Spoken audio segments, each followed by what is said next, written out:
if you guys would like to see some other LEGO tutorials, I have a full playlist on my channel, and you can also click in the top right hand corner. Hello everybody, and welcome back to another video. Now today I'll be showing you guys how to make your own little blaster turrets for your little minifigures so that they can use them in your mocks, in your playsets, in your whatever.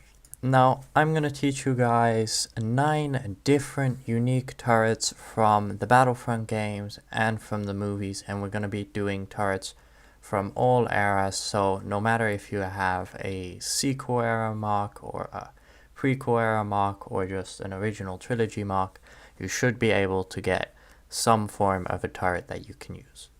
Now first up we have the standard anti-infantry turret from the original Battlefront games. Now these are the pieces that you will need to build this turret.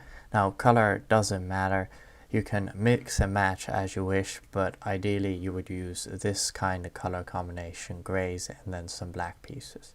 Now the first thing we are going to do is set up the rounding front of the turret. Then we are going to use the wheel cover piece on the inside to give it a nice little finish. Put that aside for a second and then make this a little platform. You're gonna have to put a stud at the bottom so that if you place it on a Lego platform it can still rotate. Now you'll have to add these pieces. This will allow us to connect the whole thing together at the end and make sure that it doesn't fall apart. Now on top of the base frame you want to put the little brick with a peg hole in it. That's where the gun's going to be mounted, and then underneath you want to put one of those thin 2x1 plates because otherwise it doesn't fit. Now you should be able to attach the rounded front to the main frame of the turret. Now we need to finish off the sides of the turret, and we're going to do that by attaching 2 wing pieces to clips and then attaching that to the turret. And then by very simply attaching this peg to the front of this blaster thing, we have a little cannon that can be attached to the front of the turret. And then all that is left is to add your little minifigure inside the turret, and he can guard whatever area or outpost you want him to. Next up we have the anti-infantry turret from the standard Battlefront. Now this doesn't require an actual minifigure to shoot the turret because it's fully automated. It's also a little smaller than the other turrets.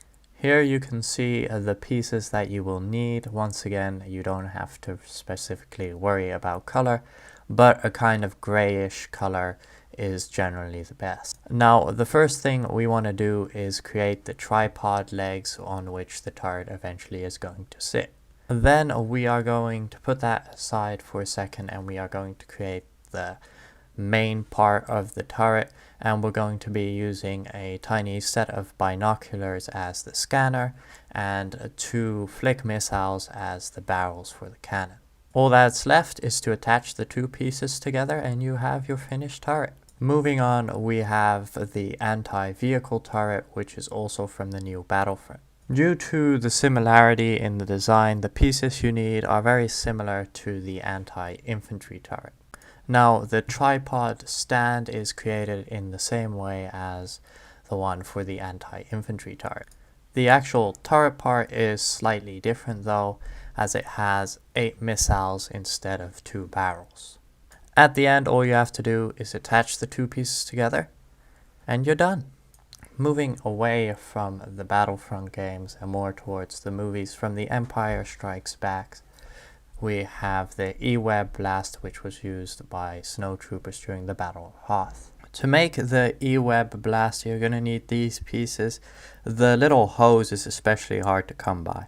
The first thing you have to do is build up the central blaster, as you can see here on the screen. Then we want to move over to the tripod. Now we're going to use a transparent piece at the bottom so that we can attach it to, for example, the ground of your mock or something. When you attach this to the blaster, you're almost done. Now we have to make the little energy pack box, and then we can use the hose to attach it back to the main gun. And there you have your completed E-Web blaster. Keeping in line with the Empire Strikes Back and the Battle of Hoth, we have the Rebel dish turrets that they use to defend Echo Base.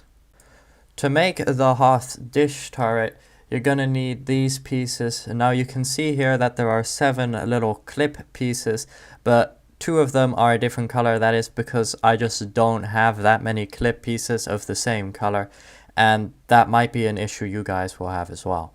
The first thing you want to do is attach the attachment mechanism to the back of the disc. Next, we're going to put in the energy shells in the disc. Now I suggest that you slant the clips a little bit because that looks a little cooler. Then you want to make the barrel, or well, beam focuser of the cannon and attach it to the disc. Put that aside for a second and we're going to work on the turret part, which is a little turning area where a minifigure can also sit. Now all that's left is to attach the disc and then you're done. Now I did say we're going to do all the eras, so here we have one from the sequels, the FWMB-10. Since it's a handheld weapon, you need relatively little pieces because it's a little gun. Now the first thing you want to do is build the base gun, and then you're going to attach little things on the outside, and please note that the claw is right there at the bottom. Next, you want to make a simple little stand, and then you are going to attach this to the claw part. And ta-da! There you have your FWMB-10. Of course, the stand can be folded in just like the real thing, and it can be held by your little stormtrooper on the move. Shifting time all the way back to the prequels, we are going to make one of these little Wookiee turrets from the Battle of Kashyyyk. To make this, you are going to need these pieces. Those little things there in the bottom, those are minifigure skis, by the way. The first thing we're going to make is the very characteristic kind of slanted back mount of the gun. On top of this, you want to build the core of the gun and its 2 heavy barrels. Then you attach the 2 skis on the side as kind of a shield. Finally, you add the little handlebars at the back so that a Wookiee can fire the gun.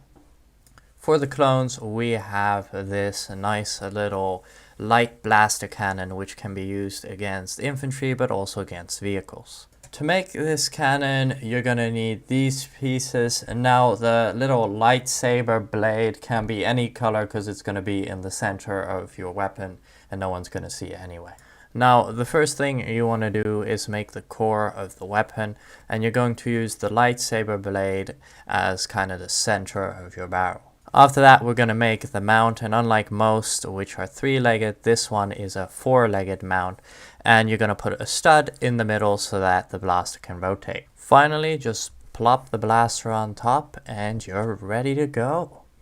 I saved the best design for last, and that is the particle cannon turret from Battlefront. Now you're going to need quite a few pieces to make this turret because yeah, it's getting a little big to be a minifigure turret for one of these tutorial videos, but you know what they say, go big or go home. The first thing we're going to make is once again the mount, and we're using the same rotating system as the laser beam turret all the way at the beginning of the video. However, since this is a bigger blaster, we're going to need a bigger mount, and we're going to do that using some Technic pieces. Since the turret is a bit bigger, there was a little bit more space for customization, and we're going to add some spring launchers because I have way too many of these fucking things. And I thought, why not? Now, you want to just build it as you see on the screen. Now, you may want to change the interface depending on who is using the blaster. I have made it like this so that both battle droids and minifigures can use the seat. And finally, we are going to attach it to the mount using some more Technic pieces.